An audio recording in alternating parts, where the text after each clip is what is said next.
मराठा आरक्षणावर थोड्याच वेळात मुख्यमंत्री एकनाथ शिंदे बैठक घेणार आहेत। मराठा आरक्षणाबाबत घडामोडींना आता चांगलाच वेग आलेला दिसतोय।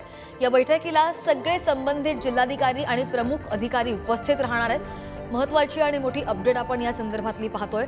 सकाळी आपण पाहिलं की मनोज जरांगे पाटील यांनी आता मुंबईकडे कूच केलेली आहे आणि त्याच पार्श्वभूमीवर आता मराठा आरक्षणावर थोड्याच वेळात मुख्यमंत्री एकनाथ शिंदे हे बैठक घेणार आहेत। मराठा आरक्षणाबाबत घडामोडींना आता बराच वेग येताना दिसतोय आणि या बैठकीला जे आहे सर्व संबंधित जिल्हाधिकारी असू देत किंवा प्रमुख अधिकारी सुद्धा उपस्थित राहणार आहेत। मात्र या बैठकीमध्ये आता नेमकं काय होतं हे पाहणं महत्त्वाचं असेल।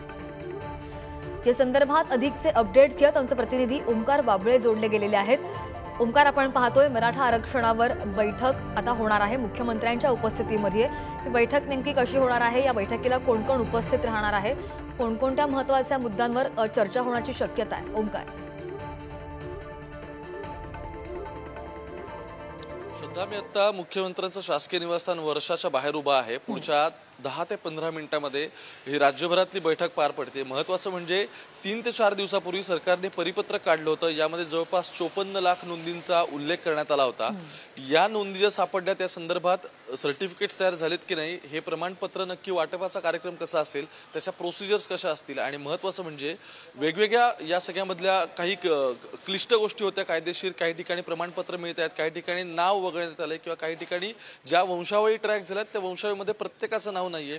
सो ह्या जे त्यातल्या सगळ्या किचकट गोष्टी आहेत या काढण्यासंदर्भात, यातल्या त्रुटी दूर करण्यासंदर्भात आजची बैठक आहे। राज्यभरातले सगळे जिल्हाधिकारी, त्यानंतर पालिका आयुक्त आणि विभागीय आयुक्त हे सगळे या बैठकीला उपस्थित असणार आहेत। व्हिडिओ कॉन्फरन्सिंगद्वारे अर्थात ते पोहोचतील आणि 15 मिनिटात बैठक सुरू होते। महत्त्वाचं म्हणजे त्रुटी दूर करण्याशिवाय जरांगे पाटलांनी ज्यांनी आता हे आंदोलन सुरू केलं, 26 तारखेपर्यंत ते मुंबईत पोहोचतील, याची नक्की कायदा सुव्यवस्था असेल, बाकीची परिस्थिती नक्की कशी आहे, कारण ट्रॅफिकचे इश्यूज असतील, या सगळ्या गोष्टींचा आढावा सुद्धा घेतला जाणार आहे।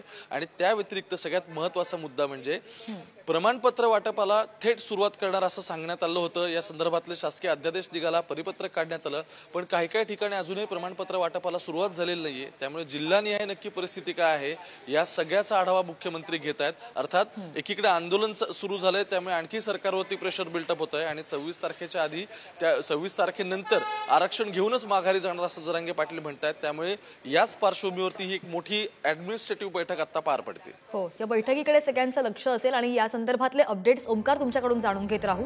तुर्तास धन्यवाद तुम्ही दिलेल्या माहितीसाठी।